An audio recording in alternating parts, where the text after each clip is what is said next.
Good morning, everyone. Good morning, good morning, good morning. Here's to hoping that I am live, that you can see me, and I believe that I am. Good morning, good morning, good morning to each of you that are joining. Welcome, welcome. Good morning, good morning. I am here. Yay, I am here. I'm here. I'm here. Good morning, good morning, good morning. Good morning, good morning, good morning. Welcome, welcome, welcome. Come on in the room, come on in the room, come on in the room. Good morning. Welcome, welcome, welcome. Good morning, good morning, good morning, good morning, everyone. Good morning, good morning. As you are coming in this morning, we are, for the first time, streaming live both on I Am Live and Being Heard. Thank you, Reverend Shonda. Let me just make sure my sound is turned down here. Good morning. Hello, hello, hello. So for the first time, we are streaming live Pink Robe Chronicles simultaneously on Facebook and YouTube. Good morning, YouTube. Good morning, good morning, good morning, good morning, YouTube. I'm super excited and nervous at the same time. But I am looking forward to being in conversation. There are a few things that I'm not able to do right now, just as I'm still learning. So I'm looking back and forth at two different screens because I can't see the comments currently for myriad reasons, and that's okay. We're going to keep moving forward. We are going to celebrate this moment, this time. Pink Robe Chronicles has been on Facebook since 2016 on Facebook Live. Good morning, everyone, and we are here. Amen. We are moving to YouTube. We are at least there simultaneously. And so if you some of you want to go on over to YouTube, I can't see those comments yet either, because I would need just one more screen to be able to see that. And because I'm using Switcher and Restream at the same time, and it's possible that I'll just use Restream so that I can be able to use that. So before you send me those comments, know that I'm aware. I am just branching out, and I did not want to hold off another moment before so many things could come on, can happen, and I'll put it off and put it off and put it off. And I just needed to make the leap. And so this morning we are making that leap together. And I feel really, really good about it. I needed this goodness. I needed this goodness. So welcome to YouTube, you who are watching on YouTube, who are watching live, for whom this is your first encounter with us. We are a worshiping community. You can find out more about us at www.drmelvasampson.com, and you can click the tab Pink Robe Chronicles, where you can learn more about this digital hush harbor, where we come together to define ourselves for ourselves, in the words of Audre Lorde, where we are strong believers in the survival of an entire community, where we critically engage. We are thinking people of faith, amen and ashe. Where we critically engage. This is inclusive, welcoming, and affirming space. I have a new subscriber. Thank you. And so we are here, like I said, every Sunday morning at 8 a.m. Eastern Standard Time, or Eastern Daylight Savings Time. And we, invite you to get in those comments. At least those of you who are on YouTube, you know how we do it here on Facebook Live, where we are in those comments, and we are present, and we are engaged. So good morning. Let me just flip over here a little bit and to say some names. As we continue to learn each other, YouTube, you will know how important it is for me to acknowledge and to say names. And so right now, I'm only able to say the names of the people that I see on Facebook, but I promise you real soon, hopefully by next week, I'll be able to do both, to see both the comments on YouTube and on Facebook. So good morning, Carla. Hey, Glency. Good morning, Phyllis. Good morning. Hey, JoJo. Hey, Jonice. Good morning. Good morning, Antonia. Good morning. It's definitely a vibe. Hey, Reverend Shonda. Hey, Tammy. Good morning, Tanya. Good morning, Beverly. Good morning, Dr. Monica. Dr. Frenita. Good morning, Antoinette. Good morning, Dr. Angela Sims and Reverend Leah Jordan, Reverend Glency and Carolyn and good morning, Mambe. How you doing? How you doing? Greetings, greetings. I'm just coming in. Hello, hello. I see new names on here. Welcome, welcome. Hey, Dr. Bobby. How you doing? Hi, love, positivity. Good morning. I've never seen you here before, so welcome, welcome, welcome, welcome to this liberative space. Good morning, Angela Crawford. Hey, Natasha. Thank you for rocking with me last night during those tests. A big shout out to Reverend Dr. Irene Lynn Session for helping a sister out, for hearing that a sister needed a little help and for helping me out. Good morning, good morning, good morning. Hey, Tamil. Thank you, Tierney, also for your email. Hey, Kyle. Good morning, Darnell. Good morning, good morning, good morning, good morning, Celestine. Happy anniversary to you, sis. Good morning. Hey, Clara. How you doing? Hey, Karen. Good morning. Good morning, Portia Bruner, my very own. I love you, sis. That's my HU, sis. Good morning, good morning, good morning. Good morning, Mia. Good morning, Roslyn. Good morning, everyone, everyone, everyone. Darcy, good morning, good morning, good morning. Good morning, Jaslyn. Welcome back. Welcome back. We are glad to have you. Hey, Lori, or Renee, I'm sorry. How you doing? Of course, I know you as Lori. Good morning, Naomi. How you doing? Hey, Barbara Burke. Good morning, Dana or Deanna. I hope I said your name right. Good morning, Reverend Dr. Tony McNeil. Good morning, Andrew Elmore Jackson III. Such a distinguished name, Ashe. Good morning, Emily. Come on, y'all. Somebody type and tell the people why we say these names for our people over on YouTube wondering why we're spending so much time saying the names of our community members. Good morning, Jalen. Good morning, Maxine. Greetings, Wayne. How you doing? Thank you, Tiffany Jefferson. Good morning. Good morning, David Anderson Hooker, another distinguished name. Good morning, Reverend Kendra Frazier and LaQuinton. Good morning. Good morning, Juana, Reverend Juana Jordan. Good morning. Good morning. Good morning. Good morning, all to you. We say our names to remind us that we are yet here in the land of the living. We say our names to remind us to call forth the energy that is attached to our names. We say our names so that we might hear it, so that we might call ourselves into being, particularly in a world that desires for us not to be. So I'll invite you this morning for us to consider our text that is coming from the book of Exodus. The book of Exodus. Good morning, all of you who are just joining. Hey, Liz. Hey, Reggie. Good morning. The book of Exodus. One of the hardest things to do, one of the hardest moments, just as a preacher, is to preach in the midst of chaos. Yet that is exactly the call, right? It is for me one of the most daunting things to have to do, because I don't know for others, but my mind is moving and moves in so many different directions. And then I begin to overthink, and even as the Spirit is moving and speaking, staying bound in one place. But I also know that is the wrestle, which you hear me talk about often, and I'm never going to stop talking about it, right? That is the wrestle, I think, with Western training. And what Western training wants to do is to contain us to a specific space,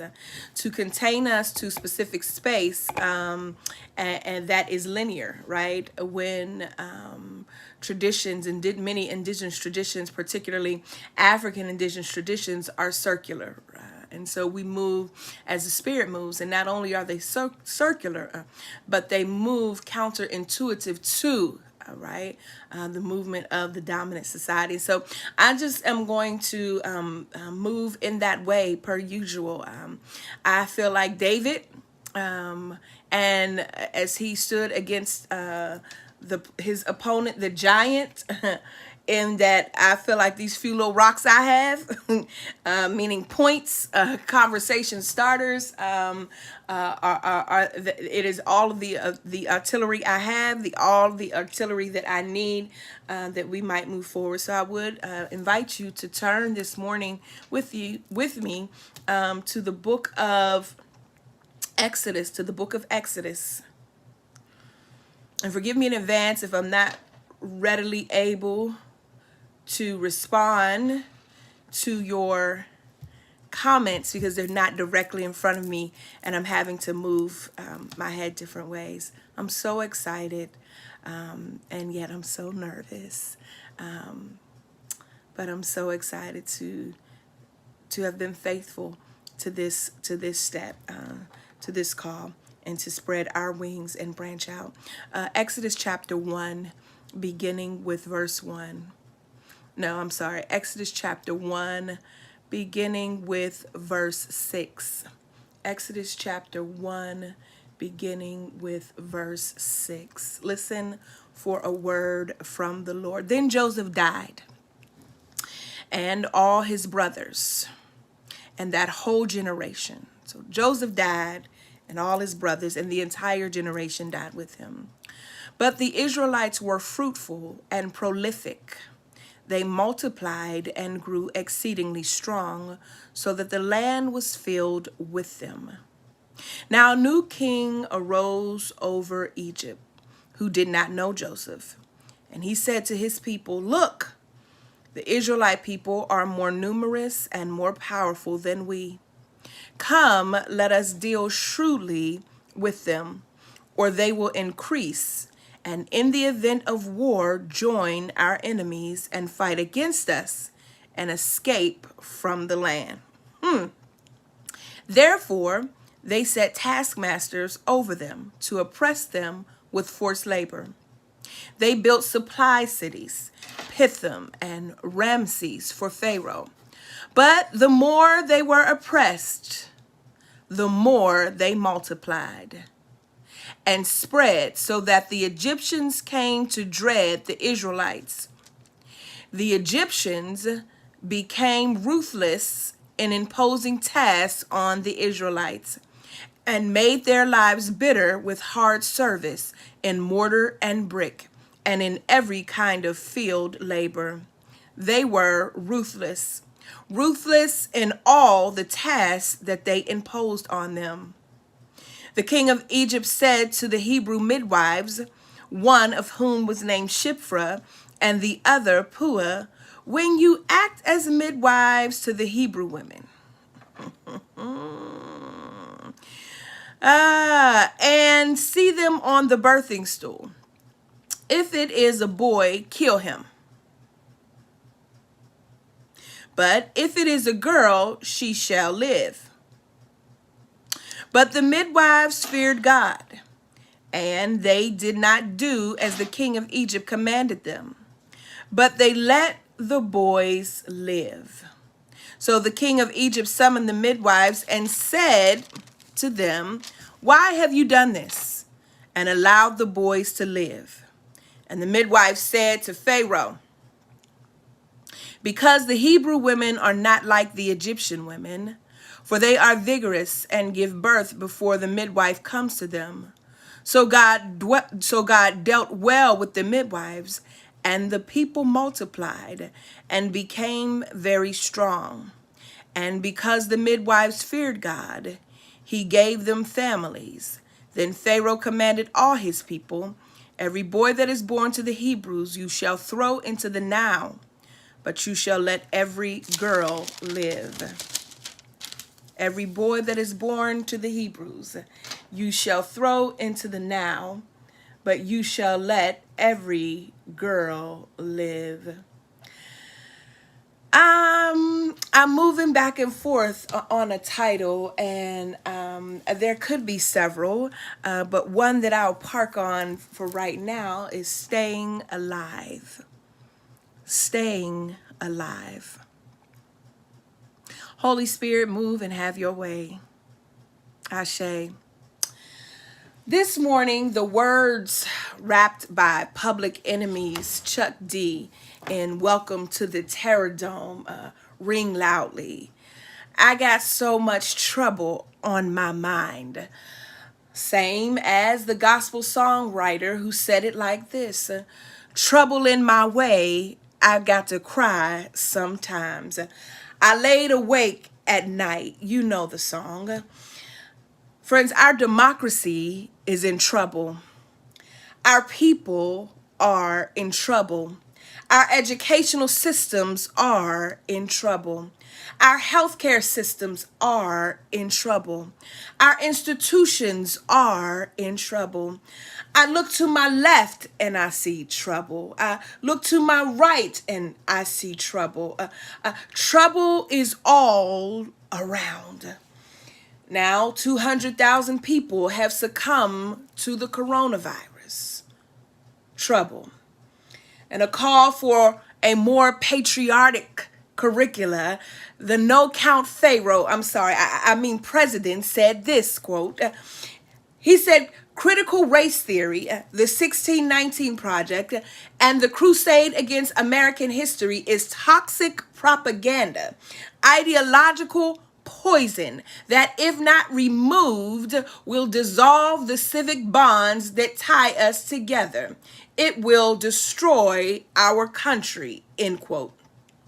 He said, then he both ignorantly and callously also said, quote, schools need to focus instead on the legacy of 1776, when American colonies declared independence from Great Britain. He plans to call the newly formed committee the 1776 Commission, a further dig at the Times 1619 Project. Trouble. I read the following on the Facebook timeline of Professor Tamora Lomax and requested her permission to be able to cite. She said, quote, that the Department of Education is investigating Princeton University for its president's letter outlining initiatives to address systemic racism. Trouble. That means because Princeton University, because its president is outlining a way to move forward that retells a more just American history, a history that is inclusive of America's great sin of first moving the First Nation people off of their land, and of second, bringing enslaved African people from their own continent to this space to enslave them, to commodify their bodies, because Princeton is saying not only will we talk about our own history and involvement in the transatlantic slave trade, from here forward, we will move to make sure that our retelling is always just. And as a result, the Department of Education is now saying that we're going to investigate you. If you choose to move forward with this with this retelling, we're going to investigate you. Trouble all around. On Friday, while standing at the stove frying whiting and purple cabbage, I heard the news. I read the news flash across my timeline. The notorious RBG, Ruth Bader Ginsburg, the Supreme Court Justice, had transitioned from time to eternity. I let a big sigh out, followed by a heavy damn. Trouble. Almost immediately, the Republican leadership announced that they would take a vote from the Senate floor to name a successor for RBG. Trouble. The stakes are high, friends. The stakes are really high, and for some, definitely not some that are here on this cast, but for some who are wondering, what does this have to do with our walk as believers? What does this have to do? I don't believe that politics should be involved in our walk as believers or in our journey. And I offer to you what our ancestors Pastor Audre Lorde would share with you, which is simply that the personal is political. There is no place that marginalized people are. There is no place that marginalized people are that is not political, that is not about power and the access to power, that everything we are, that every system that we are a part of in this Western globe is political, including our faith tradition. So this is not the time then to spout this type of rhetoric, nor is it the time to spout this puffy rhetoric that is often given from seats of privilege. I love the way those who are on Professor Lomax's timeline, and I encourage you, if you are friends with her, to go and read it, are really having this exchange about the ways in which those armchair revolutionaries, the ways in which those who espouse sort of burn it all down to the ground, those who call for abolition of certain things, those who even would suggest, at least they did in 2016, not to vote for Hillary Rodham Clinton, to suggest that there was no lesser or two evils, and that we just need to pull out altogether, are now looking funny in the face, right? Are now sitting in seats where they're attempting to retract or to begin again, Ashe. And so here we are, slap dab in the middle of trouble. We are waist deep, almost neck deep in trouble. We are living within a fascist regime, parading as a democracy. We are in trouble and we have no time to play. I've got so much trouble on my mind, and the women have already taken their usual place at the foot of the birthing canal, trying to prevent an impeding miscarriage of justice.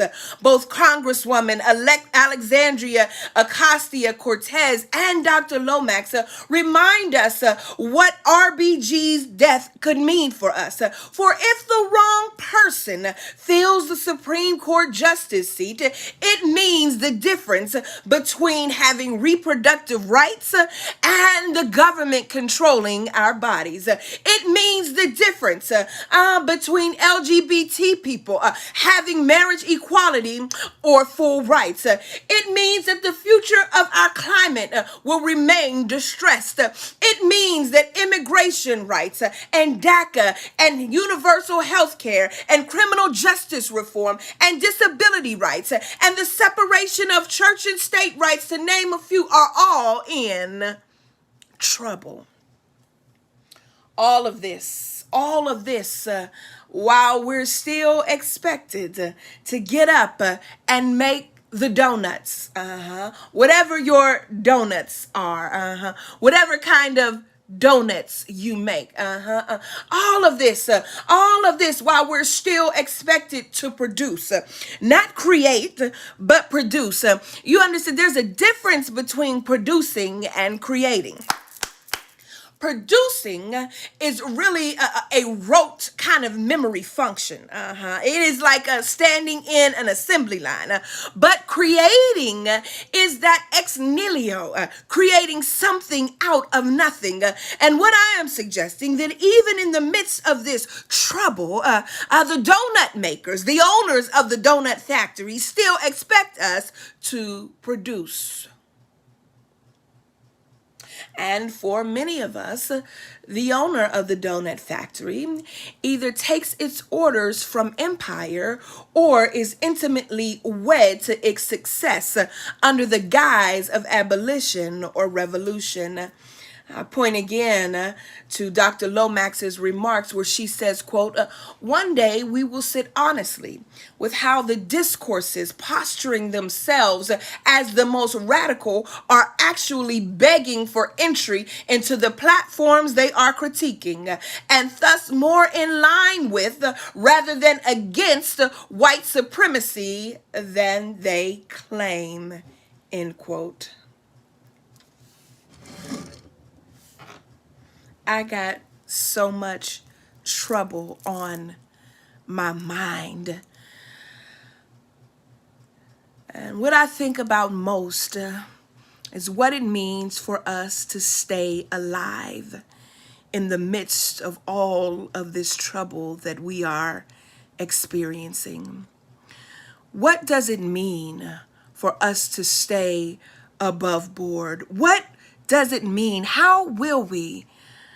I go and turn to the text. This particular text is telling us the story of a people, reminding us first, just before in the previous book, Genesis, of the promise that God has made to the Israel people. The promise that God has made to the people of Israel, about the land that they will receive. But in the midst of that, they experience some trouble. Come on, somebody. They experience some trouble. And then they experience the trouble of famine. And then as a result of the trouble they're in, they turn on one of their own, and they sell one of their own, and and as a result, the one that they sold becomes enslaved, right? And then as the one that they sold begins to use his gift, begins and has the ability to interpret dreams, and begins to have a place within the space of the very folk that would oppress them, this being has risen to a space and place where he now has favor. But our text in chapter 1, verse 6 of Exodus said, now Joseph is dead. Not only is he dead, but his entire generation is dead.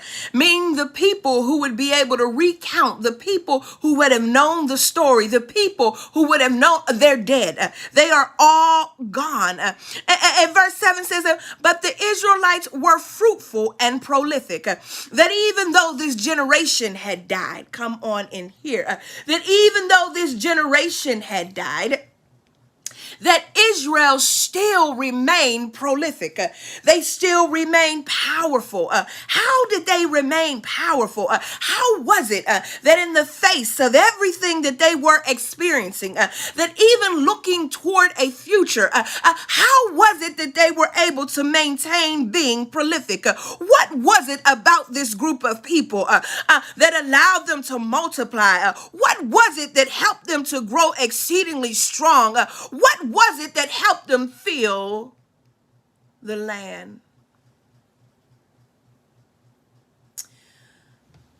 There's now a new king, and this king is not too fond of the Hebrew people. This king is not interested in what the Hebrew people could offer, in so much as this king desires to rule over the Hebrew people. Stay with me. Stay with me. As this king desires to rule over the Hebrew people. I'm just going to do this line by line, if that's all right with y'all. I'm just going to go line by line, if that's all right with y'all. And so this king says, look, they are too many, and they're more powerful than us. Can we just stop for a moment? When the new king comes, the new king recognizes the power of the marginalized. The new king recognizes that the marginalized are already powerful, that the marginalized are inherently powerful, that the marginalized have the ability to strip power from the center and lead from the margins. So the king is already threatened. And as a result of the king being threatened, my goodness, the king suggests, is trying to tell his other leaders, you better put your eye on this right here, because Houston, we can have a problem. And because we can have a problem, we need to deal shrewdly with them. We need to put them in their place. We need to let them know that they're not running anything here. We need to begin to double down. We need to put systems in place so that when they try to move forward, they will be stunted. We need to make sure that we squeeze everything out of them. And not only do we need to do that, we need to enslave them. And when we enslave them, we need to give them little resources to take care of themselves. When we enslave them, we need to give them barely nothing to be able to do the job that we're asking them to do. And when we enslave them, we need to give them the leftover scraps to be able to make some kind of life for themselves. We need to deal shrewdly with these people, because if we don't deal shrewdly with these people will recognize who they are. My goodness, today. These people will recognize who they are. Yes, Karen Mosby, the new king is in trouble. Trouble. So he put taskmasters to oppress them with forced labor. He got him a little cabinet. Got him an executive cabinet to run commerce, to run education, to run justice. And these taskmasters weren't necessarily qualified. They were just in relationship, in proximity to the king. He put his cronies in. He got his lawyers. He got former governors and mayors of states. He even put black folk, skin folk in office, in his executive cabinet, working with him and for him to make it look like that he was open. Does it sound familiar? And as they were oppressed, they then began to build the storehouses, build the supply cities, where Egypt would keep its supply when the next famine came. The text in verse 13 says, "But the Egyptians became ruthless." My. They became ruthless. They started imposing tasks on the Israelites and made lives bitter with hard service in mortar and brick. But here's where we park. Verse 15 says that the king of Egypt said to the Hebrew midwives, one of whom was named Shiphrah and the other whose name was Puah, "When you act as midwives to the Hebrew women and see them on the birth stool," my goodness, "if it is a boy, kill him."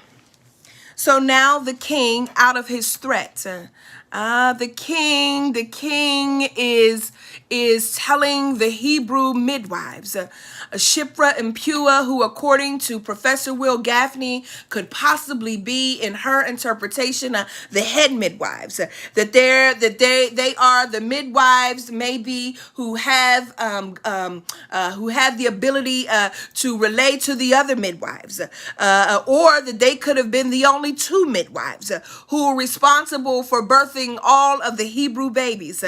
Come on, you understand what a midwife is, Ashe. A midwife. In my family, my great aunt was a midwife. The midwife, before black folk had access to doctors, it was the midwife in our community who birthed us. It was the midwife who, together with her ancient knowledge and her pragmatic understanding, helped us bring life.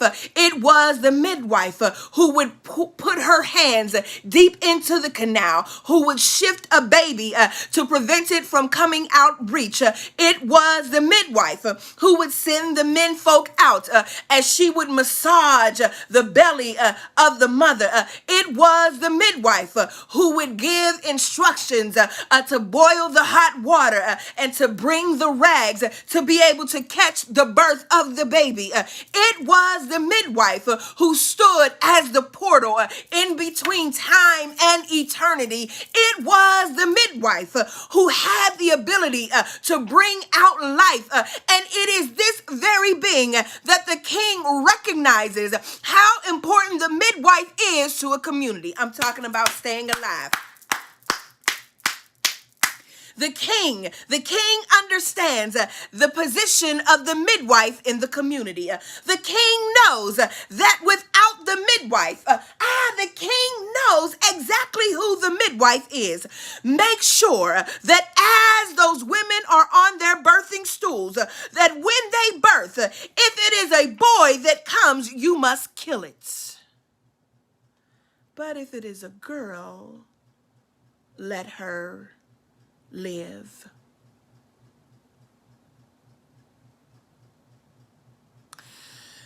The king is hell-bent on the destruction of the Hebrew people.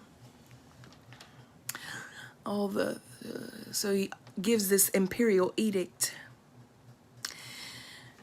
You know, you could die if you did not follow the imperial edict. It was very risky for you not to follow the imperial edict.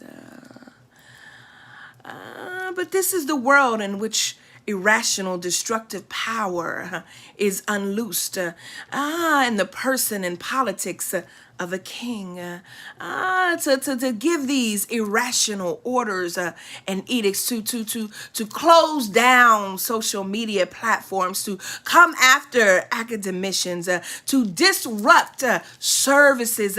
This is the irrational, destructive power that we are living with. It is the irrational, destructive power. It's not solely the work of a disturbed individual. It is the power source. It is the power that the disturbed individual is a part of. Listen, it's not just an individual, for this wretched individual is a part of a larger system of power.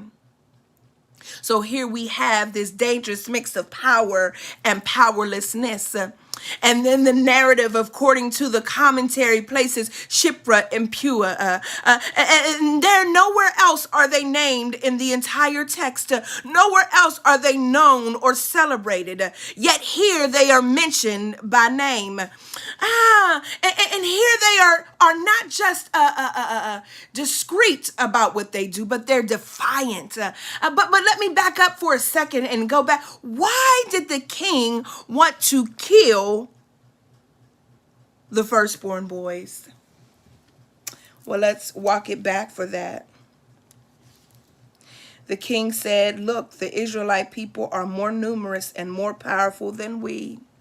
Because the king feared that if these babies were allowed to be born, if these babies were born into a collective, if these babies were born into a community, if these babies were born into a unit where they knew who they were, where their stories were retold to them over and over, where they understood the promises that were passed down to them, where they were retold their history, where they understood their value, where they knew their worth, where they were surrounded by folk who were committed to the survival of their entire community, where redemptive self-love was rooted.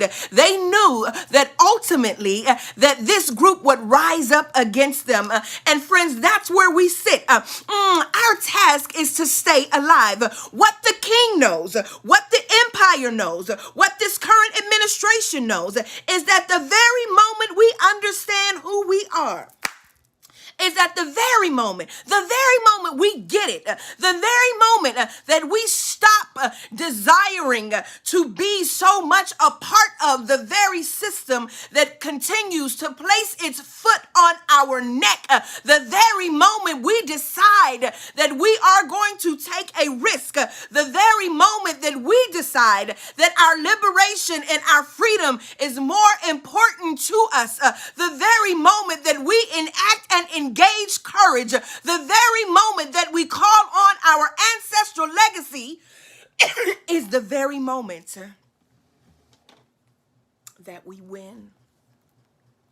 So in order to stunt this, the king tells the midwives, kill them, but let the girls live.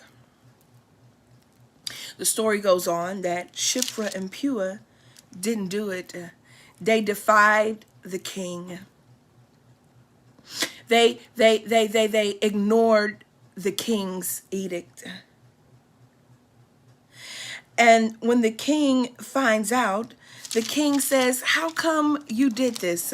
Why have you disobeyed?" And the midwife said to the Pharaoh, "Because the Hebrew women are not like the Egyptian women." You see it. You see it.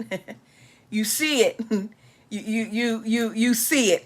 Because the Hebrew women, you fill in all the blanks, are not like the Egyptian women, for they are vigorous and give birth before the midwife comes to them.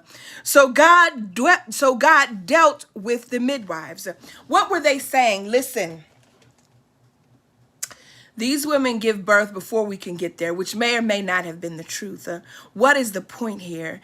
Is that there are three things that we have to do right now in order for us not to become apathetic, because apathy is not going to help us.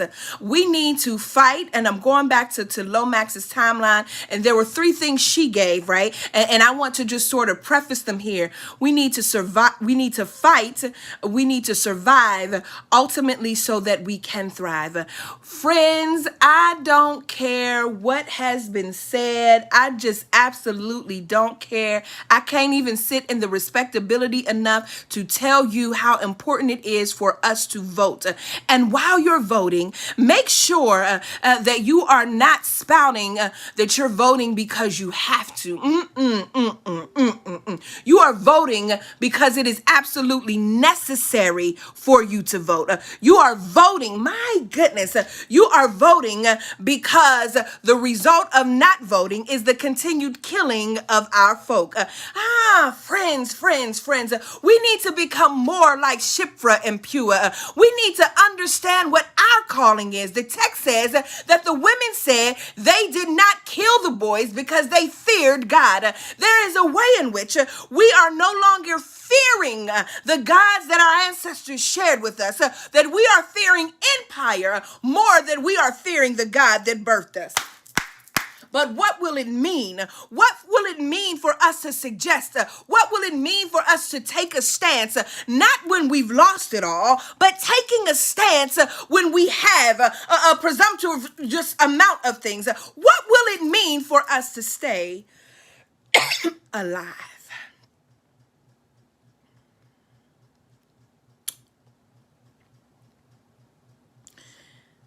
The other part of that, the next part, the next line in that song, that Welcome to the Terror Dome, I got so much trouble on my mind, I refuse to lose. And that's where we are. The trouble that is around us, that is very real, that is very imminent. We have to take a posture that says we refuse to lose. That means even though we see the trouble, we cannot allow the trouble to overwhelm us to the point where we become lethargic. We cannot allow the trouble to take us out to the point where we just lie there and wait for the imperial edict. Yeah. But we have to get our birthing tools ready. And I know some of you dislike this imagery, but it's the imagery I have right now. We have to get our birthing tools together. We have to call together all of the midwives that are not just women. I'm talking about, we got to call the male midwives, and we got to call the non-gender conforming midwives, and we got to call the trans midwives. We got to call all of the midwives, because all of the midwives have to be on one accord when bringing us into life. Friend, you got to know where you are. You got to know whose you are, because this staying alive business is real. We got to make sure already that you are going to your board of elections and that you are checking to make sure that you are on the registry, that your voting record is active. You got to make sure, you got to be a a poll worker. You got to be a poll watcher. We cannot sit by. We cannot just idly by, and we cannot be hoteps in this. This is not the time for the hotepian way, meaning we cannot sit here and talk about why we're concerned because RBG died, because RBG was a racist friend. Wrong argument, wrong time. If staying alive is the goal, we know then that empire will do whatever it believes it needs to do to prevent us from being, as the text says, powerful and prolific. Powerful and prolific.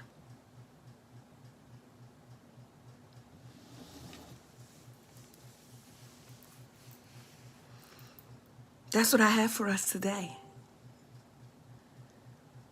That's what I have for us today. That is what I have for us today in our space of being powerful and prolific, that we need to fight and so that we can survive, and not just survive so that we can thrive, that the bottom is already falling out, the bottom is already half out. It's just damn near out, and so this is an opportunity for us to begin to have these living room conversations with one another. I'm talking about real strategic I'm talking about sitting down with folk, and talking about your resources, sharing your resources, talking about what you bring to the table. Listen, this is absolutely real, and I'm not attempting to make you scared, but this is the reality of it. This is where we are. This is absolutely 100% frontline kind of situation, where we are absolutely putting our prayers in action.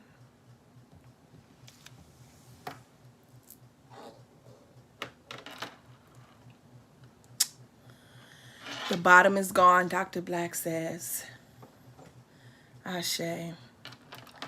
Yes, Dr. Irie says, I'm showing my mask, black face, and body at the polls. Ashe. Early voting gives more time to take the elderly to vote. Ashe. Ashe, ashe, ashe, ashe.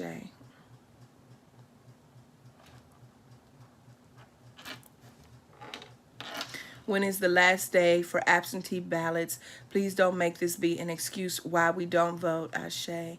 Candace, there's no way I can say I care about us and be obtuse. Come on, obtuse. Obtuse about, I like that. Obtuse about what other, hold on. Obtuse about what another 4 years of the current regime means. We got to do it. Listen. I'm getting, so two things. Let me address two things. One, I am receiving your text. The reason why, let me just, let me share a little bit. So, at this point we would have our music revved up and ready to play. But we're no longer able to do that lest we be in direct opposition to infringing upon the legal rights of the writers and singers of songs, that we don't have license to play pre-recorded music on live streams. Those licenses are extremely expensive, and just saying that you don't have the rights to play something really doesn't. This is generated by an algorithm, and so we are going to be in order with that, so that we might be strategic, so that we might maintain our hush harbor for now. Ashe. The second piece, to Candace's point, is how important it is for us to, what does it mean for us to talk about the ways in which we care about Black folk and we don't vote? And can I say this, just while I'm saying Candace's name, you know what else this is not time for? This is not time for This is not time. This is time for, how do I want to say this?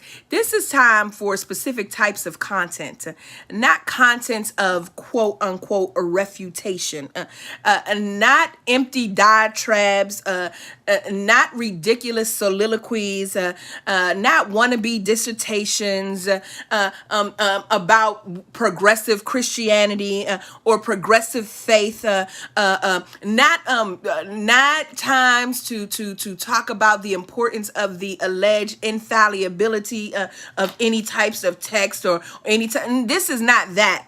As a matter of fact, that seems so asinine for folk, and for those of you who are aware and who follow Candace, you know what I'm speaking toward. It seems so asinine that if we're going to spend time, if we're going to take 2 hours and 44 minutes to talk about anything, what we should be taking 2 hours and 44 minutes is to talk about how to mobilize, is to talk about how to make sure that we are not disenfranchised, is to talk about how we make sure that to know how to overcome voter suppression, is to talk about, right? Do you know that here in North Carolina, I'm told that there are people who've been mailing in ballots from majority black precincts, and that those ballots are being destroyed, which is why we're telling you not to mail in your ballot, but to, if you're going to early vote with the absentee ballot, to go to the Board of Elections and turn your ballot in. I wouldn't put a ballot in the mail. I just wouldn't do it. I wouldn't do it, right? So we need to, my point of this entire conversation is really, there is so much on the line. Back to that trouble in my way. I gotta cry sometimes. I laid awake at night, but that's all right. And the elder says, because Jesus will fix it after a while. Can I share how this Jesus fixes it? This Jesus doesn't fix it by being mealy-mouthed. This Jesus doesn't fix it by decreeing and declaring and calling it forth. But this Jesus fixes it by literally putting his body on the line. This Jesus fixes it by speaking truth and truth to power, to empire. This Jesus fixes it by birthing, by bringing into existence a new reigndom where the last become first. This Jesus fixes it by clothing those who need to be clothed, by healing those who are burdened with ailments. This Jesus fixes it by being in the midst and in the company of the undesirables. This Jesus fixes it by being a revolutionary, a radical at that. This Jesus fixes it by praying prayers that could get him killed. This Jesus fixes it by understanding the power of his people, by reminding them of their stories and checking them when their tradition or their doctrine no longer serves their present age. This Jesus will fix it all right. This Jesus will fix it all right, but it won't be by himself. It will be with us, for we are called to stand with this Jesus. We are called to walk with this Jesus. We are called, in the words of John Lewis, to get into good trouble. We are called to stay alive, regardless of what the edict is, regardless of what the king, what the pharaoh, what the president, what the orange man in office says, regardless of what is decreed, regardless of how many times he tells the officials to kill us, regardless of what they take away, regardless of the restriction. What we do know is that we have some midwives in our midst. What we do know is that we have some folk who know how to save us. What we do know is that we have the ability and the resources. So walk together, children. Don't you get weary. Why do I keep saying what, Tyler? So walk together, children. Don't you get weary. Walk together, children. Don't you get weary.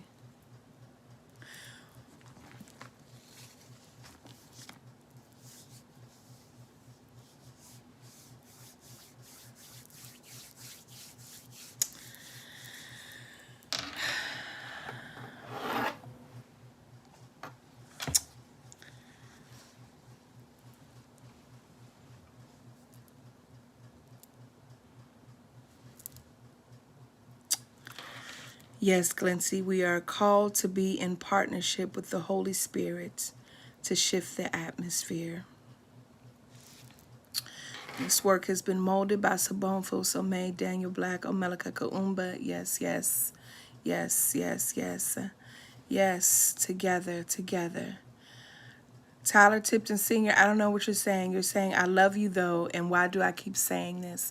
I'm not sure what you mean, but you could retype it so that the whole community can respond. Ashe, I love you, Melva. I love you too. Not here to argue.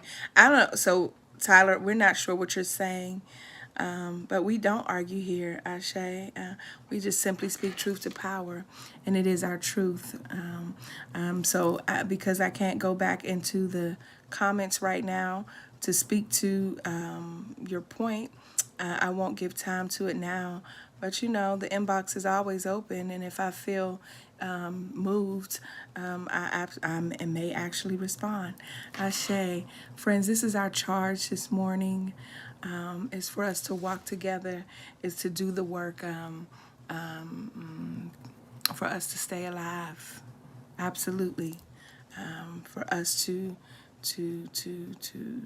absolutely make sure that we are doing what needs to be done. And can I say this? Can I say this, Ashe, Reverend Shonda? Can I say this?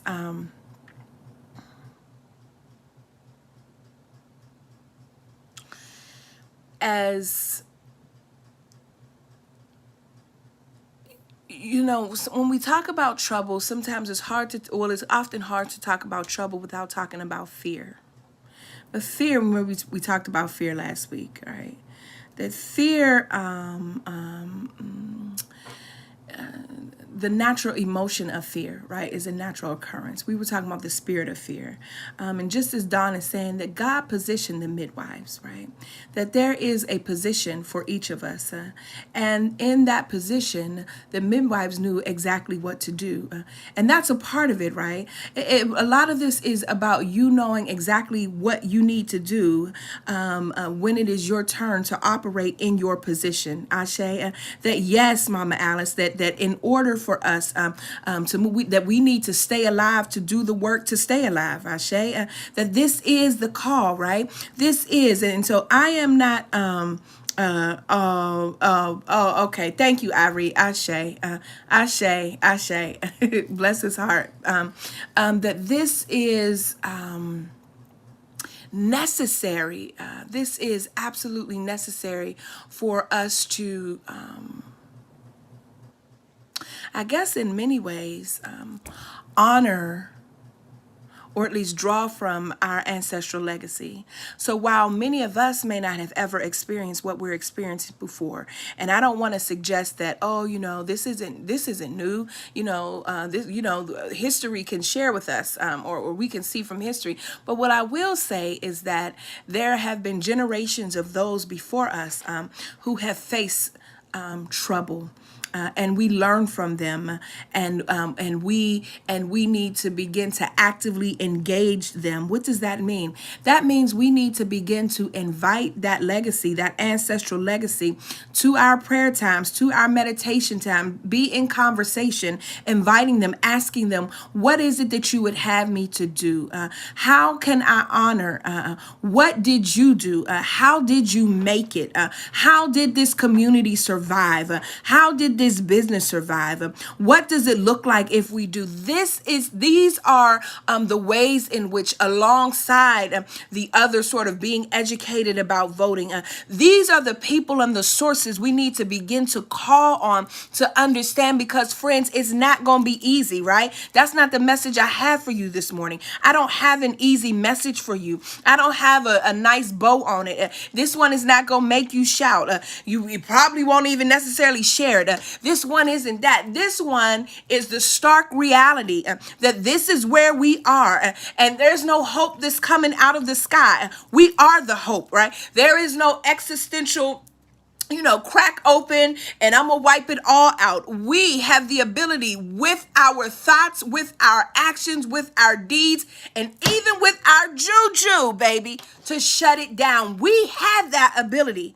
We have that ability because what we are fighting, it is principalities and spiritual wickedness in high places. It absolutely is. So this is going to take voting and speaking in tongues. You understand? This is going to make sure that we are shifting and changing policies. This is going to take you being at the school board meetings to make sure if you have that ability that your children stay in remote learning. This is going to require us not just to sit back and watch the other folks do it. This is going to require you to tame your chatter. Listen, if it's not valuable, keep it. If you're not adding to how to keep us alive, keep it.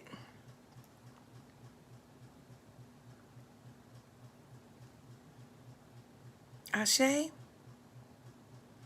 Asheo, thank you for being here with us. Thank you for being here at Pink Rope Chronicles. I really appreciate you all. Thank you, our YouTube viewers who are watching with us for the first time live. We are glad that you are here. I see y'all still preaching on here. Something Inside So Strong. I do love that song. I invite you to listen to that. You could also listen to Shirley Caesar's, what is it, Satan? We're going to tear your kingdom down. That's another one that you can listen to as we work to set our place to be in order. And this is also just a word, a separate word about this music.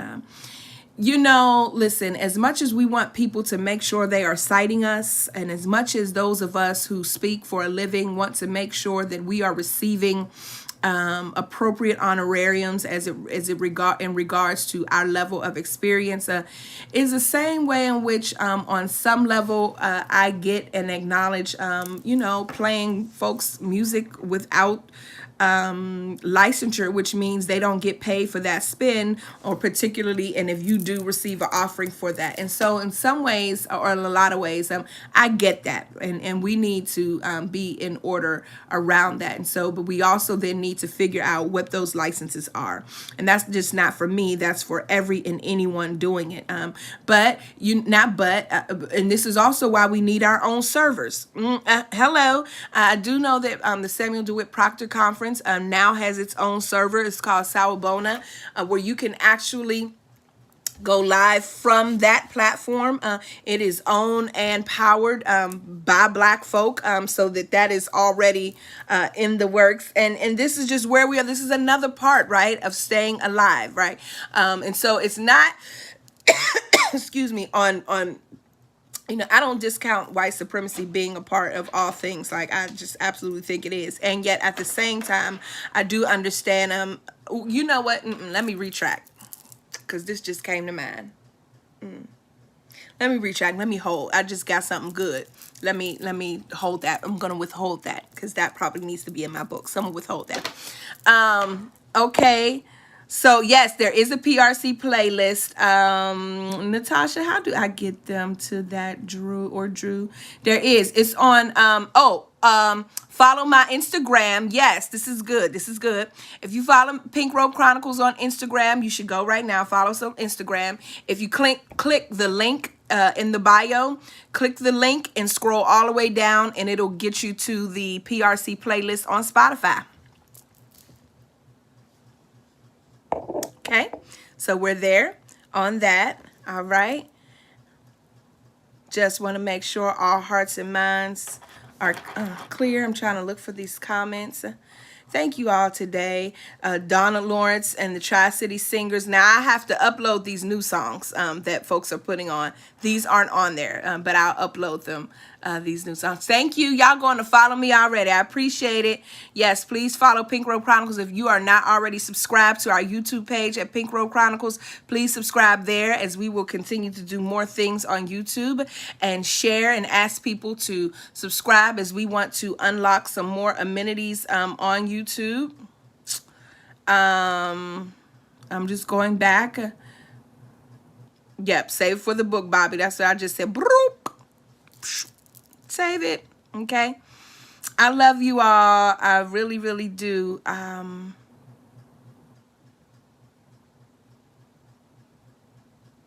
Ashe. Thank you, Mama Alice. I appreciate that. This is kind of sort of our talk back, so I'm just going back to read some of your comments. Yes, Dasha. Ashe. Ashe, ashe, ashe. Ooh, that's good. Your consistency will save us. That's good, Mel Chris. Ashe, ashe. Love y'all. Hey, Rozola. Just speaking to the people that I didn't see. Hey, Candace. Hey, Vicky. Yes, spiritual fluidity matters. Friends, let me just say this. That is a whole word, Candace. You know your mom and them was spiritually fluid, though, right? Or your daddy and them, your papa and them. You know your family members, all y'all, were spiritually fluid. You do. If you don't, let me just tell you. They were. They were. They were. They absolutely were. There is no purist tradition. There just isn't. It's why we throw salt over our left shoulder. It's why we put hot red pepper flakes in our shoes. It's why we make collard greens, black eyed peas, and white rice and red drink on New Year's Eve. It's why a man is the first person that comes through your threshold on New Year's Day. I mean, I could go on and on and on. Yeah. Yeah. Absolutely spiritually fluid. Yes, Dr. Monica. Thank you. Thank you. Looking forward to it. Friend, who is that?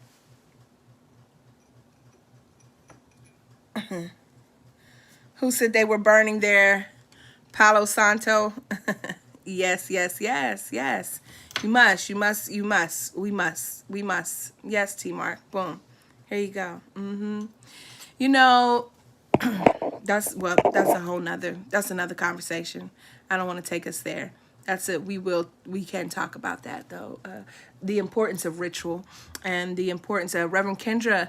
You should definitely check out Movement Mondays with Reverend Kendra Frazier at 10 a.m. Eastern Standard Time. Movement Mondays with Reverend Kendra Frazier. Thank you to those of you who are subscribing to our YouTube channel. Thank you, and thank you for joining with us on YouTube, people. Say hello. Please be kind. Thank you so much. Yes, tame your chatter. Yeah, that's it. That's where we are. So thank you, Candace, for raising that spiritual fluidity. Hey, Dr. Elise. Spirituality like blackness can't help but come on. Wait a minute. Let me slow down to read this, Dr. Ambrose. Spirituality, friends, like blackness, can't help but be a queerness. Are you slamming us like that on a Sunday morning? Yes, you are. Woo! Get into that word. Yes. Hey, V. Yes, get into that word. Let me read it one more time. Spirituality, like blackness, can't help but be a queerness. Essentially, what I'm reading is that we not only fluid, but we're queer, all of us. Come on. That's what I heard. That is what I heard. Oh, thank you, Tasha, because you know I forgot. I'm trying to work all the angles here. For those of you who desire to partner with us in your giving, here is a way. Here are some ways that you can do that. We have Venmo, and this helps us to continue to do the work that we are called to do. You queered in. I know that's right. Same. And it also means that not only do we say we're queer then, that means that our friends, because You know, I put my money where my mouth is. I put my actions, my espouse ethics. I make sure that at least I attempt to make sure that my espouse ethics meet my actions. That means that you are speaking up and out, that you're not remaining silent around issues that affect, that impact queer folk. Hello, yeah. Yeah. That's what that means. That you're midwife in there too. Yeah. Don't go silent now. Don't do it. Don't do it. Don't do it. That's what that means, friends. That is what that means. Shout out to Reverend Carla Jackson, Esquire, who also provided for us a wonderful blessing of a song ministry that I just couldn't load it up in time. And so we have that beautiful gift to look forward to on next week.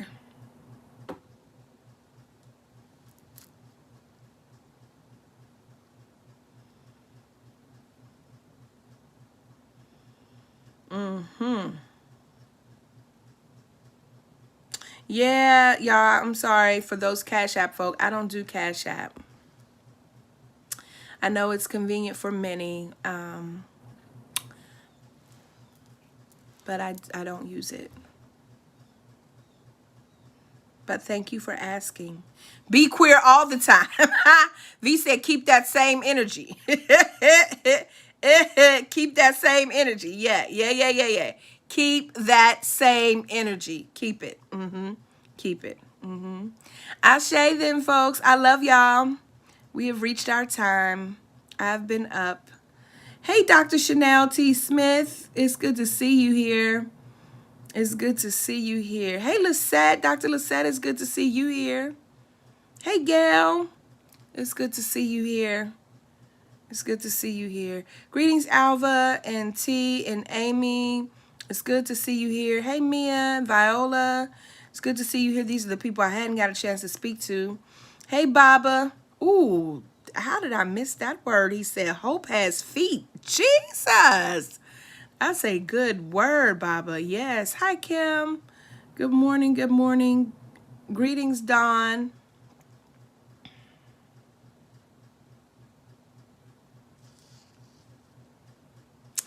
I gotta go too, y'all. I gotta go to sleep and I'm hungry. Okay, y'all have a beautiful Sunday. I love y'all. Dasha, your stuff is on the way, boo. I texted you yesterday. Your new stuff is on the way. Hey, Lakeisha. Love you too. Yeah, I'm gonna go get me some of that fish and make some grits and some eggs and get my life together. Okay, until next time. See y'all.